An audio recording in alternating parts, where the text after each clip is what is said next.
मुझे वापस फुटबॉल खेलना चालू करना है। कल रात को 9:30 बजे मैं नीचे अपने स्टेप्स पूरे करने के लिए आया था और मैं अपने सोसाइटी के इस नए एरिया में आया जहाँ पर हम बचपन में बहुत खेलते थे। और यहाँ पर एक लड़के ने एक फुटबॉल छोड़ा हुआ था, तो मैंने उस फुटबॉल की ओर ऐसे 2-3 राउंड्स देखा और फिर आसपास देखा, वो लड़का नहीं आ रहा था। वो एनीवेज मेरा नेबर ही है, तो फिर मैंने सोचा क्यों ना 5-10 मिनट बचपना वापस लाने के लिए थोड़ा सा फुटबॉल खेले। तो मैंने वो फुटबॉल लिया और चलने के बजाय मैं उस फुटबॉल के साथ बस भाग रहा था। ये जो भी नेटिंग है वहां पर शूट कर रहा था, जिससे बॉल रीबाउंड होके वापस मेरे पास आ रहा था। यहाँ पर उन्होंने अब गोल पोस्ट बनाया है, वहां पर मैं शूट कर रहा था। और ऐसे करते करते मैं एयरपॉड्स पे गाने नहीं सुन रहा था, फोन पे यूट्यूब नहीं देख रहा था, मैं बस अपने हेडस्पेस में था। नेक्स्ट थिंग आई नो, मैं टाइम चेक करता हूँ और 10:30 बज गए थे। 1 घंटा कहाँ पर चला गया मुझे पता भी नहीं चला। फिर मैंने अपने स्टेप्स देखे, उस 1 घंटे में मेरे 8,500 स्टेप्स कंप्लीट हुए, जो टाइम एफिशिएंसी के पॉइंट ऑफ व्यू से बहुत ही बढ़िया है। और मुझे लगा भी नहीं कि मैं स्टेप्स कंप्लीट करने के लिए नीचे आया हूँ। इसीलिए मैं हमेशा कहता हूँ स्पोर्ट्स कार्डियो कंप्लीट करने का सबसे बढ़िया तरीका है। अब ये जो एरिया है इसकी मुझे झलक आपको दिखानी है, मेनली बिकॉज कल मैंने ये स्पेस बहुत सारे सालों के बाद एंटर की और बहुत सारे सालों के बाद मैं इस कंपाउंड के अंदर अकेला था। अब तो ये पूरी एरिया उन्होंने अच्छे से रेनोवेट किया। मेरे सोसाइटी में 2 नए रीजन्स है जो उन्होंने बनाया है। एक है गेट के बाहर जहाँ पर बास्केटबॉल कोर्ट वो सारी चीजें हैं, और एक है ये फील्ड। अब ये जो भी मैदान है ये हमेशा से ऐसे नहीं था। यहाँ पर बहुत साल पहले एक छोटा सा ऑफिस था, वो ऑफिस उन्होंने डेमोलिश किया। उसके बाद यहाँ पर इतनी सारी मिट्टी, इतनी सारी कीचड़ थी कि हम हर शाम को जब फुटबॉल खेलते थे, क्रिकेट खेलते थे, एक तो सरफेस अनइवन होने की वजह से बॉल ठीक से बाउंस नहीं होता था, एंड सेकेंडली घर वापस जाने के बाद हमारे बालों के अंदर इतनी मिट्टी फंस जाती थी कि शावर करने के बाद सारा ब्राउन कलर का पानी ऐसे बालों से गिरता था। मैं शायद एक अंकल जैसे साउंड करूंगा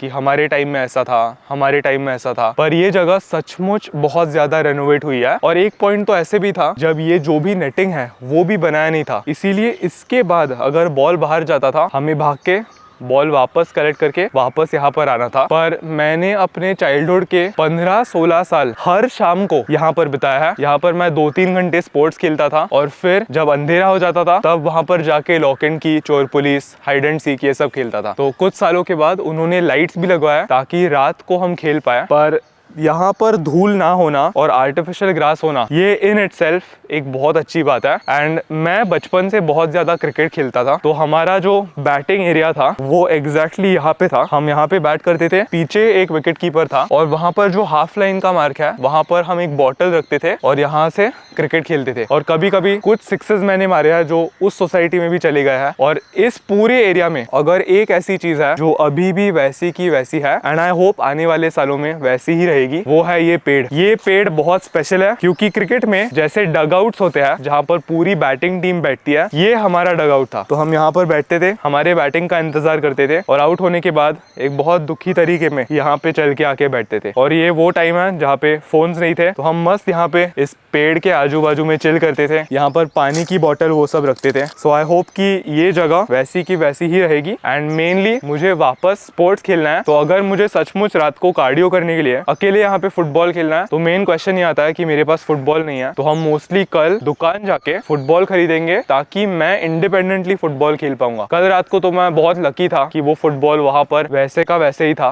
पर इट विल बी नाइस।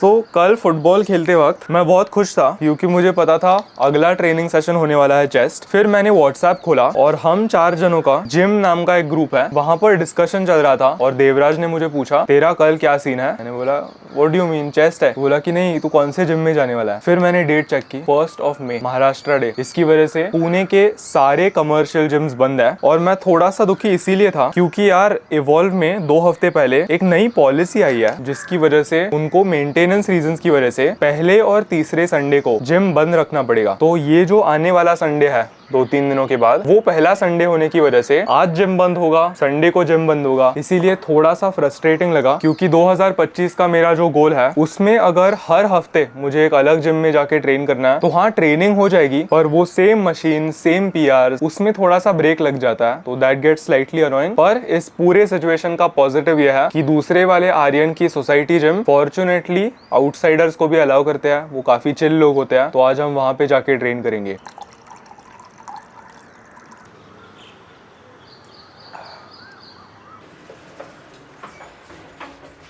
मुझे आप सबके साथ एक बेट लगानी है। लास्ट टाइम जब हम सब आर्यन के सोसाइटी जिम में ट्रेन करने के लिए गए थे वो था रिपब्लिक डे पे, गोवा निकलने के एक दिन पहले। उस टाइम आर्यन को अपने घर से सोसाइटी जिम तक आने के लिए 20-25 मिनट लगे थे। मैं और अवधूत एम फिटनेस से लेके कोरिंथियन से लेके उस जिम तक ये पूरा सफर करके आए, तभी भी आर्यन पहुंचा नहीं था। अभी 8:04 हुआ है। हम सब आर्यन को फोन लगा के अभी बोलने वाले हैं कि हम 8:15 तक जिम में होंगे। आपको बेट करना है अभी कमेंट सेक्शन में, क्या हम पहले पहुंचेंगे या क्या आर्यन अपने घर से चल के उसके ही सोसाइटी के अंदर पहले पहुंचेगा। Are you ready? Stay tuned. Aryan उठाने तक आप सबके पास टाइम है, कमेंट सेक्शन में बता दो।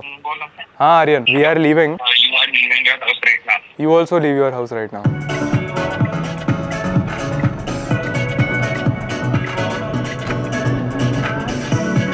सो ये पहुंच गया था। कौन कौन हारा, कौन कौन जीता? सो यूजुअली जब मैं ये सवाल लोगों से पूछता हूँ तो वो प्रॉपर एथलीट्स होते हैं जिनके पास 4-5 सालों का या 1-2 कॉम्पिटिशंस का एक्सपीरियंस है। पर ये आर्यन की पहली प्रॉपर डाइटिंग फेज थी, not just a fat loss phase but a proper prep. तो तेरा starting weight versus now almost 5-6 kilo का डिफरेंस है इन 12 वीक्स। तो ऐसे क्या चैलेंजेस थे जो तुझे 3 महीनों में ओवरकम करने पड़े? Mainly it had to do with food only. मेरे केस में I was always very food driven, मैं ऐसे बता सकता हूँ। तो वो जो हंगर पैंग्स आते थे हमेशा, उनको बीट करना was the toughest competition with my self you can say. उसके अलावा ट्रेनिंग वाइज तो it has been sorted for the last 15 months. वही सेम प्रिंसिपल्स फॉलो करते आ रहे हैं। थोड़े पार्ट्स है मेरे बॉडी पे which could have been better, but again मैं सिर्फ 15 मंथ से ही कंसिस्टेंटली ट्रेन कर रहा हूँ and for that state I think I am in a good place. If Saket thought that I was not, वो मुझे बता देता। बट या 12 वीक्स में food has been the biggest challenge, but I also learn की keep it simple and it will become enjoyable to do as well. एक चीज़ हमने सीखी कि मेरी बॉडी फैट अडेप्टेड है, तो फिर हमने मेरे कार्ब्स और फैट्स को हमेशा एक इक्वल लेवल पे रखा। इससे मेरी जर्नी कंसिस्टेंट रही and we were on a solid downward trend बिना मसल लॉस के। अभी मैं और अवधूत गाड़ी चलाते वक्त इसके बारे में बात कर रहे थे। इवन दो हम एक ऑफिस जॉब नहीं करते, छुट्टी होने से, एक पब्लिक हॉलिडे होने से हमारे काम के ऊपर कोई असर नहीं पड़ता, पर रोड पे जो भी वाइब है वो देख के बहुत अच्छा लगता है कि रास्ते खाली खाली होते हैं, इतनी भीड़ नहीं होती। तो पब्लिक हॉलिडे से एसोसिएटेड जो भी वाइब है, इवन दो हम ऑफिस नहीं जाते, we definitely feel it.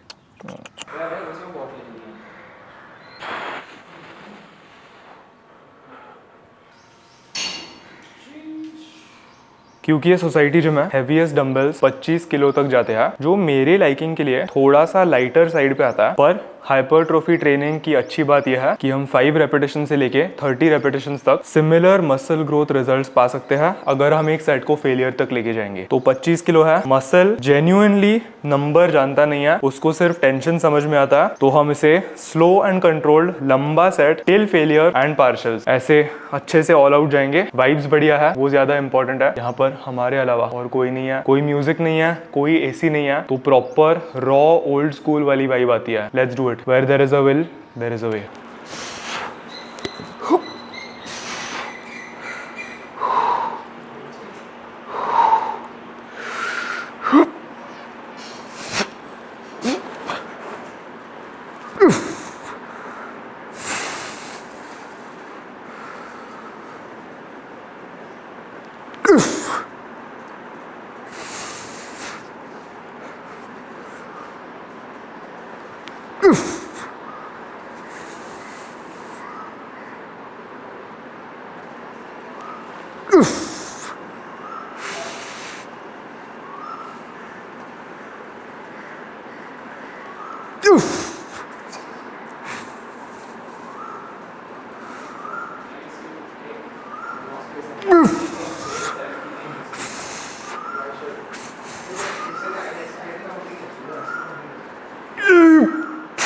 Not done yet.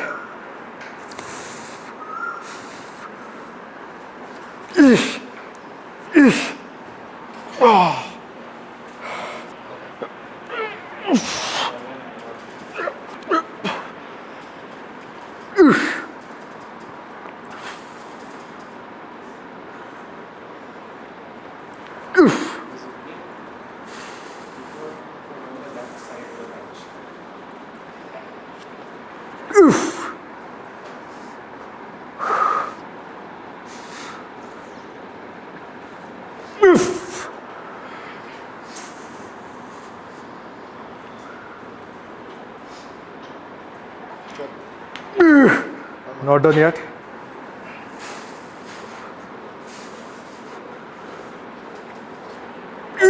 One more, one more.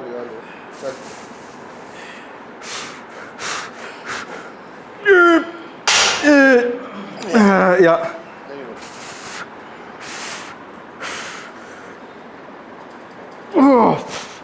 Crazy.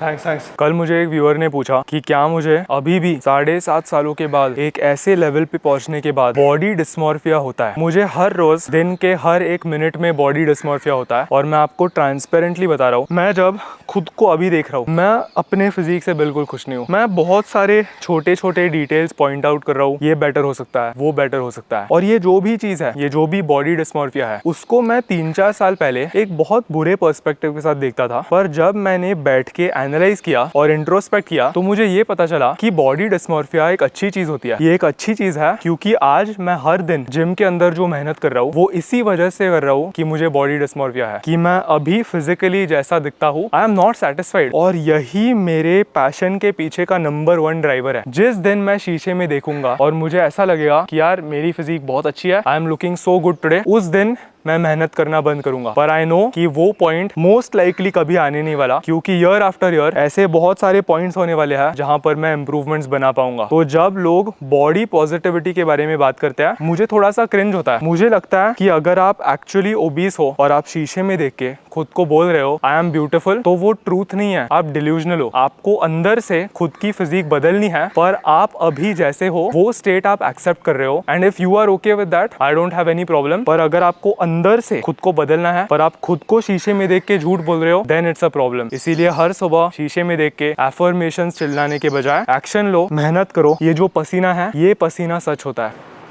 Your turn. Lovely. चल चल चल चल चल चल। One more. Okay, nice nice. Good reps only.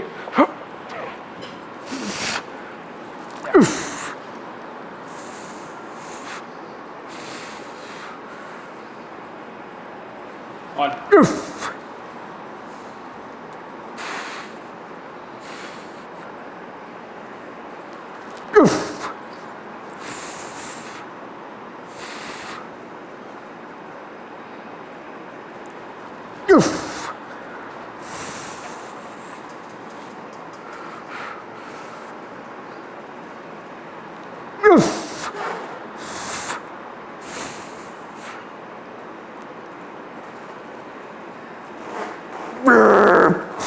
Not done yet. Ready, Aryan? Yeah. Push. Yeah. One more. Yes, coach. Push. Oof, yeah, done. Nice.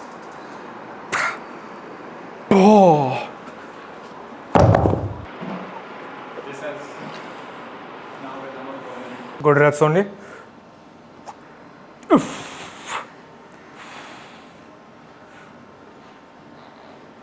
Oof.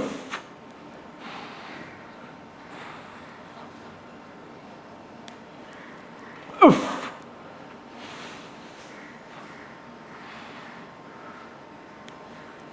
Oof. Beauty. Oof. Art.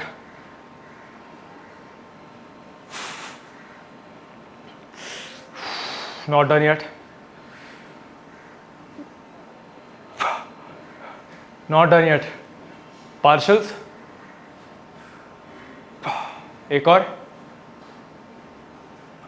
और society gyms में जब lighter weights available होते हैं तब एक artist की तरह लगता है। मैं मानता हूँ कि बॉडी बिल्डिंग का एक बहुत आर्टिस्टिक साइड है जहाँ तक ज्यादा लोग पहुंचे नहीं है। ये एक ऐसी साइड है जहाँ पर आप आर्टिस्ट हो और आपकी जो फिजिक है वो आपकी पेंटिंग है, वो आपका स्कल्पचर है, और आपको अपने स्कल्पचर को किस प्रकार से क्राफ्ट करना है वो सारे टूल्स ये वेट्स है। That's how I visualise it. और ये जो भी पर्सपेक्टिव है ये मुझे अभी ये लैटरल रेजेस का सेट लगाते वक्त नोटिस हुआ। ब्यूटीफुल है।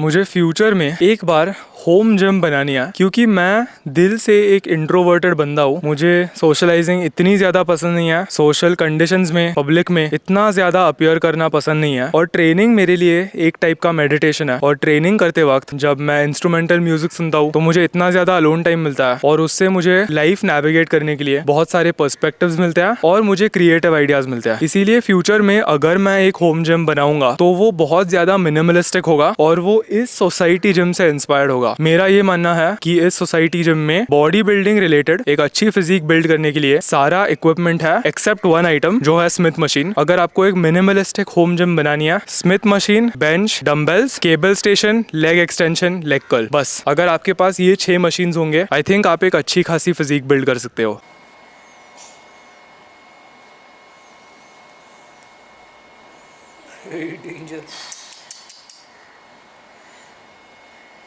खतरनाक।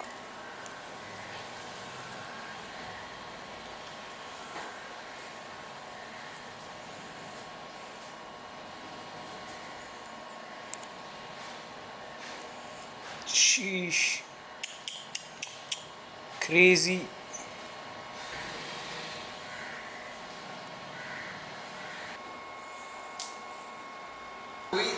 No, that's not Jumanji. Center to the Earth.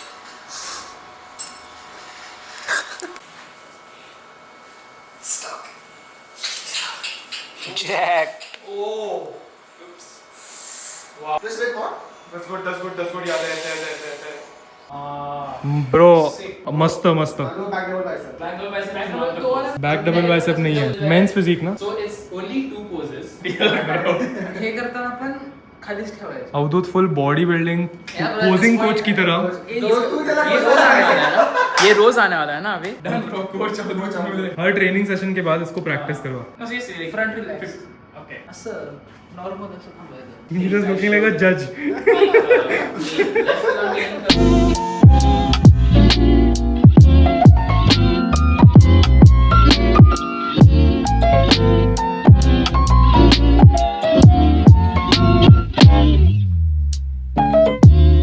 अगर मेरे सोसाइटी में इस टाइप की जिम होती तो आई डोंट थिंक मैं कमर्शियल जिम या एवॉल्व कभी ज्वाइन करता। ये जो पीस है, एसी ना होने की वजह से, सिर्फ फैंस होने की वजह से इतना पसीना आता है और ट्रेनिंग करने में एक्चुअली मजा आता है। तो अब आर्यन यहाँ पर अपने स्टेप्स पूरे करेगा इस ट्रेडमिल पे। देखो ना, ट्रेडमिल भी है, बढ़िया जिम है। और मैं, नील और अवधूत घर की ओर निकलेंगे। आर्यन मेरा पानी चुरा रहा है।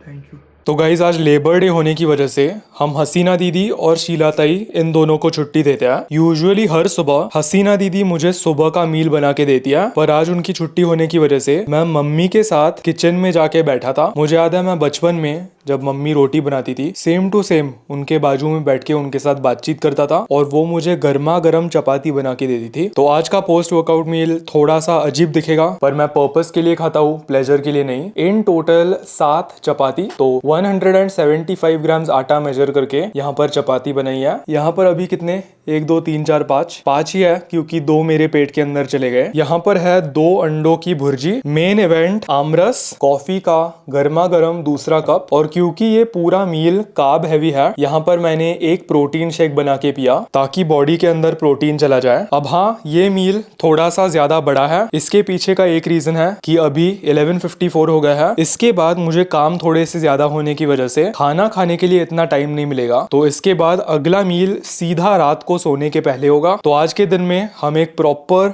2 meals a day strategy follow करेंगे। और बेस्ट पार्ट यह है कि वर्कआउट खत्म होने के बाद मैं एक छोटे से वॉक पे गया था, तो हमारे ऑलमोस्ट 8000 स्टेप्स भी कंप्लीट हुए हैं। तो क्योंकि समर है, मैंने सोचा मैं आपको एक जीनियस टिप दूंगा जिससे आप आमरस भी एंजॉय कर पाओगे और अपने फैट लॉस जर्नी को कंटिन्यू कर पाओगे। फैट लॉस के लिए नंबर 1 इंपॉर्टेंट क्या है? एक कैलोरी डेफिसिट में रहना। उसकी फर्स्ट स्टेप होती है पेट के अंदर जो भी खाना जा रहा है उसे मेजर करना। तो आमरस के केस में जब आमरस रेडी हो गया था, मैंने इस कंटेनर को वेइंग स्केल के ऊपर रखा था और इस पूरे का वजन 360 आया था। अब आमरस मेरे पेट के अंदर चला गया है, तो मैं स्केल को ऑन करूंगा, फिर इसको इसके ऊपर रखूंगा। कितना आया? 290। अब सिंपल कैलकुलेशन, 360 माइनस 290, इसका मतलब 70 ग्राम आम मेरे पेट के अंदर चला गया। अब मैं खोलूंगा माई फिटनेस पैल, जाऊंगा मैंगो पे, 70 ग्राम, ये देखो 42 calories of mango, and enter. Simple.